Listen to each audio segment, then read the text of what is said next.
Hello guys, my name is Indu Benchwal. I am an English trainer and welcome back to my Indu's Magical English Spoken Classes. Guys, आज का जो मेरा topic है that is future perfect continuous tense. इससे पहले इस family के present perfect continuous tense और past perfect continuous tense दो मेंबर को हम पढ़ चुके हैं. आज हम इसके बारे में तीसरे मेंबर के बारे में बात करेंगे और ये एक फैमिली हमने लाइफ से कनेक्ट की है. यहां पर भी मैं वो स्टोरी शेयर करूंगी कि ये फ्यूचर परफेक्ट कॉन्टिन्यूस टेंस किसी का बेबी है, राइट? किसका baby? It means future continuous इसके पापा हैं, यानी दो सेंटेंसेस, दो टेंसेस का मिक्सचर है ये फ्यूचर परफेक्ट कॉन्टिन्यूस टेंस. किनका?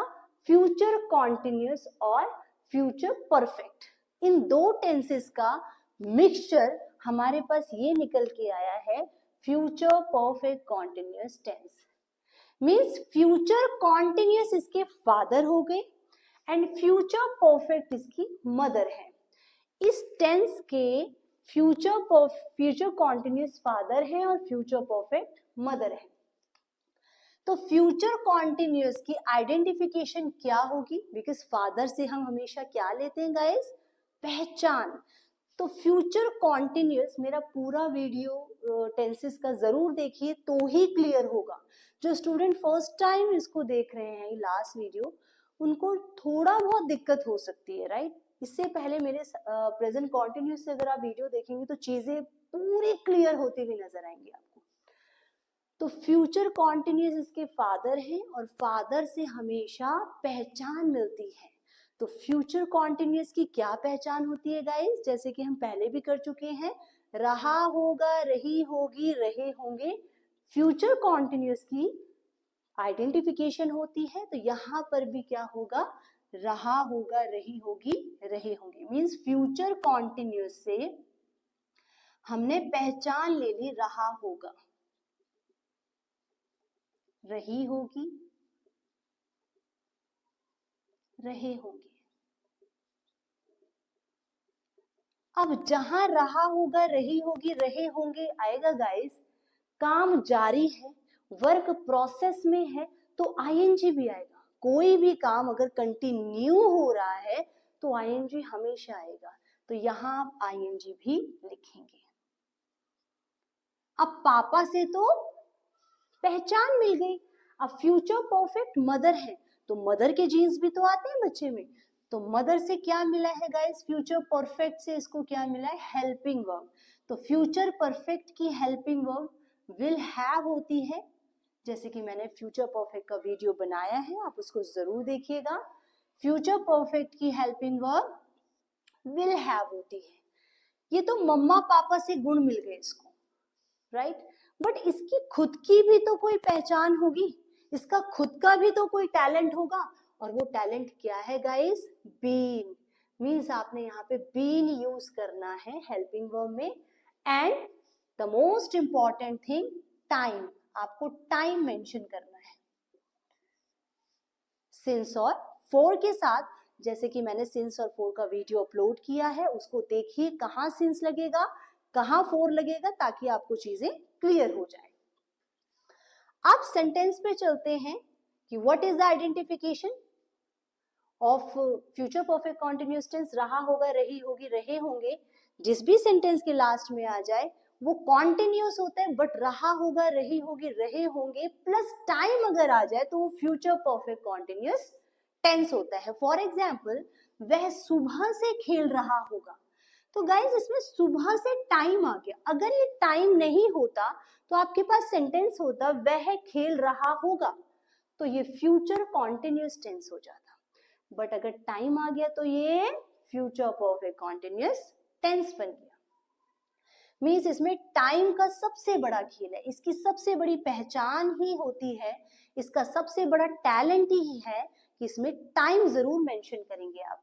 तो वह सुबह से खेल रहा होगा. सबसे पहले आप ही को इंग्लिश में लिखेंगे. What will be the English of he? वह ही बनेगी, राइट? बिकॉज रहा होगा, we are talking about the boy, that's why we have to prefer here he. के बाद आप helping verb लिखेंगे. हमेशा सब्जेक्ट के बाद आपको हेल्पिंग वर्ब यूज करनी है जो विल हैव बीन है यहाँ पर. So will have been. Guys कई स्टूडेंट कहते हैं यहाँ हैज भी आ सकता है. मैम नहीं आएगा, बिकॉज फ्यूचर हमेशा प्योरेस्ट फॉर्म लेता है. जो स्टूडेंट शुरू से मेरा वीडियो देख रहे हैं उनको समझ में आ रहा होगा, जैसे मैंने सारी स्टोरी को फैमिली से कनेक्ट किया है तो उनको समझ आ रहा होगा कि फ्यूचर हमेशा सिर्फ प्योरेस्ट फॉर्म खाता है और हैज हैव की प्योरेस्ट फॉर्म हैव होती है. इसीलिए विल हैव ही हम प्रेफर करेंगे. He will have been plus verb की फर्स्ट फॉर्म आएगी, बिकॉज आईएनजी यूज करना है तो हमेशा वर्ब की फर्स्ट फॉर्म में यूज करेंगे. खेलना प्ले होता है और उसमें आप आईएनजी यूज करेंगे. So he will have been playing. अब सुबह से तो सिंस आएगा कि फॉर आएगा. ऑब्वियसली सुबह से एक ही सुबह है और जो चीज एक होती है आप वहां पर हमेशा सिंस यूज करते हैं. जब आपको टाइम एग्जैक्ट पता लग रहा है कि काम कब से शुरू हुआ है, you have to use there since. Since morning. So what will be your sentence, guys? He will have been playing since morning. अब चलते हैं नेगेटिव की तरफ. वह सुबह से नहीं खेल रहा होगा. नेगेटिव मीन्स नहीं वर्ड आ जाएगा, नॉट वर्ड आएगा. सो सबसे पहले he you have to use, because वह की इंग्लिश ही होती है. Then you have to use will. अब गाइस मैंने आपको पहले भी बताया था कि हेल्पिंग वर्ब के बाद हमेशा नॉट की प्लेसमेंट होती है. फादर 3 नहीं हो सकते, 2 नहीं हो सकते, एक ही होते हैं. जैसे मदर 3 2 नहीं होती, एक ही होती है. तो मीन्स हेल्पिंग वर्ब भी एक होगी. तो यहाँ पे 3 सेंस हमें दिख रहे हैं, विल, हैव, बीन. इन तीनों में से हेल्पिंग वर्ब क्या होगी? या तो विल या हैव या बीन. तो गाइस हेल्पिंग वर्ब क्या होती है? जो भी सेंटेंस में समय दिखाने का काम करती है, that is your helping verb. तो यहाँ पर जो आपको समय दिखा रहा है, विल दिखा रहा है, हैव दिखा रहा है कि बीन दिखा रहा है? विल दिखा रहा है, जो ये बता रहा है आप. तो आपको जो समय दिखा रहा है वो कौन दिखा रहा है? विल. जो ये बता रहा है कि काम फ्यूचर में होगा, तो आप क्या प्रेफर करेंगे? विल. उसके बाद आप हमेशा हेल्पिंग वर्ब के बाद नॉट की प्लेसमेंट रखते हैं, जैसे कि मैं पहले भी शेयर कर चुकी हूँ. सो हेल्पिंग वर्ब यहाँ पे एक ही है जो विल है, तो विल के बाद आप नॉट प्रेफर करेंगे. एंड सेम वही विल हैव बीन, तो will not have been. Then verb की फर्स्ट फॉर्म जो कि प्ले है, बिकॉज आपने आईएनजी प्रेफर करना है जो आप वर्ब की फर्स्ट फॉर्म में ही यूज करते हैं. तो प्लेइंग. एंड सिंस सुबह से, तो सिंस मॉर्निंग. जो चीज एक होती है वहां पर आप हमेशा सिंस यूज करते हैं. जहां आपको एग्जैक्ट टाइम का पता हो कि काम शुरू कब हुआ था, तो आप सिंस प्रेफर करते हैं. कई स्टूडेंट कहते हैं कि मैम सुबह कौन सी सुबह, राइट? मीन्स सुबह 7 बजे, 8 बजे. गाइस आप ऐसे बोलते हैं कि पहली मॉर्निंग में उठा, दूसरी मॉर्निंग मैंने नाश्ता किया, तीसरी मॉर्निंग में ऑफिस किया. नो, आप क्या कहते हैं? मॉर्निंग में मैं उठा, मैंने नाश्ता किया, फिर मैं ऑफिस किया. सो मीन्स मॉर्निंग एक होती है और जो भी चीज एक होती है आप वहां पे हमेशा सिंस को प्रेफर करेंगे. अब चलते हैं गाइस इंटेरोगेटिव की तरफ. इंटेरोगेटिव की सबसे बड़ी पहचान होती है क्या वर्ड सेंटेंस के शुरू में आ जाए वो इंटेरोगेटिव है. तो इंटेरोगेटिव में क्या वर्ड आपने लिखा, तो what will be your sentence? क्या वह सुबह से खेल रहा होगा? सो जब भी हम इंटेरोगेटिव की बात करते हैं तो डाइनिंग टेबल की फ्रंट सीट पर आपके फादर बैठेंगे. तो मैंने पहले भी समझाया गाइस, मैं फिर समझा रही हूँ. इंग्लिश में जितनी भी हेल्पिंग वर्ब है वो सब आपके पापा जी हैं और पापा जी की प्लेसमेंट हमेशा फ्रंट पर होगी. तो यहाँ पर कौन है आपके पापा? विल. बिकॉज हेल्पिंग वर्ब ही हमेशा फादर कंसीडर करेंगे. तो हेल्पिंग वर्ब विल है, हैव है, बीन है. Obviously will, because helping verb वो होती है जो सेंटेंस में समय दिखाने का काम कर रही है, जो आपका विल दिखा रहा है कि काम फ्यूचर में होगा. तो यहाँ पर पापा विल है तो विल आगे आप प्रेफर करेंगे। इसको ऐसे भी समझिए गाइस कि जैसे डाइनिंग टेबल की सीट पर आप एक ही पर्सन को बिठा सकते हैं, फ्रंट सीट पे, फ्रंट चेयर पे एक ही पर्सन बैठ सकता है। आप एक ही चेयर पे 2-3 बंदों को बिठा सकते, नहीं बिठा सकते। मींस एक चेयर पे एक ही पर्सन प्रेफर कर सकते हैं। सेम लाइक यहाँ पर भी आपको एक ही पर्सन को बिठाना है, क्योंकि एक सीट पर आप एक ही पर्सन को बिठाएंगे, तो यहाँ पर विल को आपको बिठाना है। यहाँ पे 2-3 पर्सन नहीं आ सकते, हैव भी आ गया, बीन भी आ गया, बिकॉज चेयर पे 1-2-3 बिठाओगे कितना ऑकवर्ड लगेगा, राइट। सो आपको इन तीनों में से एक को प्रेफर करना है, जो हम यहाँ विल को करेंगे, क्योंकि विल ही आपका फ्यूचर दिखा रहा है। सो सबसे पहले आपने पापा को प्रेफर किया। पापा को प्रेफर करते ही सारा सेंटेंस पहले सेंटेंस की तरह जाएगा। ही विल को स्किप करेंगे क्योंकि आ चुका है गाइस यहाँ पर। So he have been playing since morning. He have been playing since morning.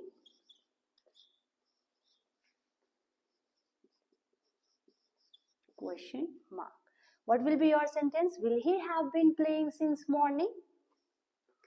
अब चलते हैं इंटेरोगेटिव नेगेटिव की तरफ, जिसमें क्या वर्ड भी होगा शुरू में और नेगेटिव नहीं वर्ड भी होगा। तो आपका सेंटेंस क्या बनेगा? क्या वह सुबह से नहीं खेल रहा होगा? तो सबसे पहले पापा जी को प्रेफर करेंगे जो आपके विल हैं। गाइज यहाँ पर आप फादर जरूर लिख लीजिए ताकि चीजें आपको आराम से क्लियर हो जाए। तो सबसे पहले फादर आएंगे, बिकॉज सारी हेल्पिंग वर्ब फ्रंट पे बैठती है जब भी इंटेरोगेटिव की बात करेंगे, बिकॉज सारी इंटेरोगेटिव में हेल्पिंग वर्ब जो है आपके पापा को कंसीडर करना है आपने। तो पापा फ्रंट पे बैठेंगे, तो यहाँ पे आपके फादर बैठेंगे गाइज। फादर विल, आपने फादर को आगे बिठाया गाइज, और सारा सेंटेंस नेगेटिव की तरह जाएगा, बिकॉज ये नेगेटिव है तो सारा सेंटेंस नेगेटिव की तरह जाएगा। ही विल को स्किप करेंगे गाइज, बिकॉज आ चुका है। He not have been playing since morning. He not have been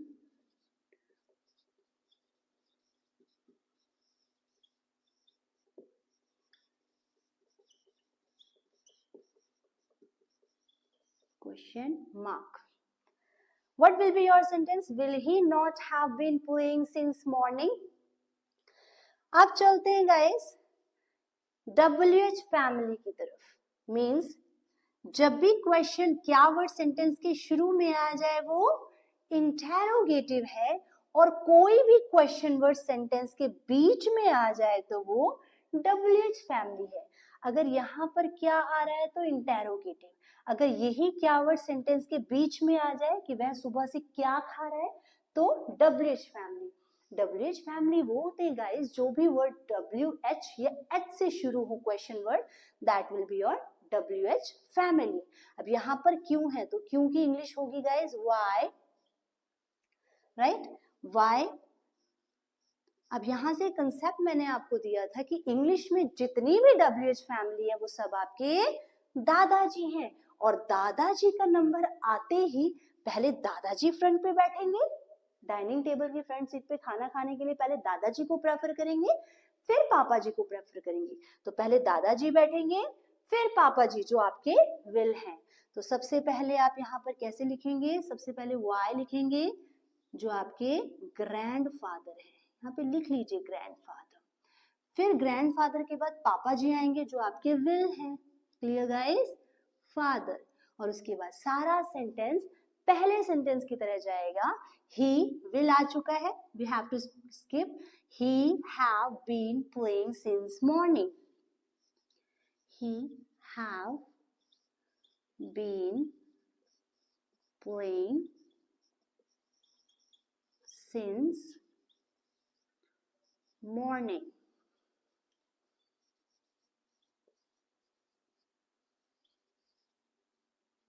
Question mark. So what will be your sentence? Why will he have been playing since morning? अब चलते हैं WH family negative की तरफ। Means same kind of variety यहाँ पे भी मिलेगी। Q word question word sentence के बीच में आ जाएगा, प्लस नेगेटिव है, नहीं वर्ड भी मेंशन होगा। So what will be your sentence? वह सुबह से क्यों नहीं खेल रहा होगा।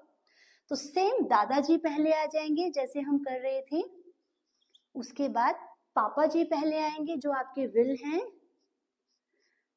दादाजी के बाद पापा जी को लिखते ही, वाई के बाद विल को लिखते ही सारा सेंटेंस नेगेटिव की तरह जाएगा क्योंकि यहाँ पर नेगेटिव है। सो ही विल को स्किप करेंगे क्योंकि आ चुका है he not have been playing since morning. He not have been playing since morning? Question mark. So what will be your sentence? Why will he not have been playing since morning? Guys, ये structure पहले तो आपको समझना है। Structure को समझते ही आपको English कैसे आप इंग्लिश को स्ट्रॉन्ग कर पाएंगे। पहली बात तो आपको इंग्लिश को ब्रेन में नहीं फिक्स करना है, इंग्लिश को ब्लड में डालना है। और वो ब्लड में कैसे पड़ती है? प्रैक्टिस सेशन से, जो मैं प्रोवाइड करती हूँ। मेरे जितने स्टूडेंट हैं जब भी वो मेरा प्रैक्टिस सेशन लेते हैं, कहते हैं मैम आपके साथ प्रैक्टिस करने के बाद जो आप सीरीज प्रोवाइड करती, जो स्ट्रक्चर, जो फॉर्मूला आप प्रोवाइड करती, उसके बाद तो till your last breath, till our last breath, we can never forget that method, we can never forget that English. Means आपका थिंकिंग लेवल 0 हो जाता है मेरे मेथड से। और जब थिंकिंग लेवल 0 हो जाता है तो इंग्लिश यहाँ भी होती है और इंग्लिश यहाँ भी होती है। सो गाइज, वो प्रैक्टिस बहुत जरूरी है। पहले तो ये स्ट्रक्चर को आपको समझना है, इसके बाद सारा खेल आपका प्रैक्टिस का होता है, राइट। तो अभी मेरे कुछ स्टूडेंट हैं जिनकी मैं वीडियो फिर से प्ले करना चाहूंगी, तो आप देखिए। अभी मैं एक स्टूडेंट की वीडियो प्ले करने जा रही हूँ, वो अपना एक्सपीरियंस शेयर करेंगे। और इंग्लिश में उन्होंने कुछ नहीं किया है, सारा एफर्ट मेरा रहता है। मैं ये नहीं कहती आप होमवर्क कीजिए, आप इतना काम कीजिए। गाइज, मैं ये नहीं कहूंगी कि आपके ऊपर इतना लोड रहेगा, सारा मेहनत, सारा लोड मेरा होता है। ये मेरी जिम्मेदारी होती है कि मैं कैसे आपके ब्रेन के ऊपर काम करती हूँ। Hello everyone, my name is Dimple Sehgal. I am a student of Indu ma'am. I would like to share my experience about learning English language. I have joined the sessions 3 months ago. When I joined the sessions, I was not confident about speaking fluent English. I didn't know about the communication skills. But in just few months, I have seen a lot of improvements in my skills and my confidence too. And the all credit goes to Indu. तो that will be my method. Means आप 1 घंटा जब मेरी classes लेते हैं, जो मेरे student कहते हैं कि मैम 1 घंटा भी इतना सफिशिएंट हो जाता है कि 20 दिन में रिजल्ट मिल जाता है, just because of practice method and varieties of teaching. तो you have to learn that kind of formula. आपको पहले तो ये चीज समझिए, अगर ये चीजें भी आप समझते हैं बहुत हेल्पफुल रहता है आपके लिए। तो गाइज, आज के लिए इतना ही। नेक्स्ट वीडियो में मिलेंगे, छोटे छोटे टॉपिक हम कवर करेंगे। लेट्स, इंपैरेटिव, सिंपल टेंसेस, जो बहुत इंपॉर्टेंट है क्योंकि हमें जो बेसिक स्टूडेंट्स हैं, जो बिगिनर्स हैं, उनको भी लेकर के चलना है, तो उनके लिए वो टॉपिक बहुत जरूरी है। उसके बाद हम मोडाल्स को कवर करेंगे। टेंसेस के हमारे सारे टॉपिक्स खत्म हो चुके हैं, हम सारी फैमिली मेंबर को खत्म कर चुके हैं, मतलब फिनिश कर चुके हैं पढ़ करके। इट मीन्स कि हमने सारे फैमिली मेंबर्स डन कर चुके हैं हम प्रेजेंट ये टेंसेस के। So we have accomplish. तो बहुत बहुत बधाइयाँ आपको, मैनी कॉन्ग्रेचुलेशंस टू यू। अब चलेंगे नेक्स्ट पार्ट की तरफ, that will be your let's. उससे पहले कुछ स्टूडेंट का वीडियो, जो स्टूडेंट का वीडियो चलाया जाएगा, आप उसको देखिए, कैसा उनका ऑब्जर्वेशन रहा मेरे साथ और उन्होंने अपनी लाइफ में क्या चेंजेस किए। तो आज के लिए इतना ही गाइस। अगर वीडियो अच्छा लगा है तो please like, share and subscribe my channel, ताकि मैं आपके लिए बेहतरीन वीडियोस बनाती रहूं और आप इंग्लिश सीखने का ये सफर पूरा कर पाए मेरे साथ। Thank you guys, thank you so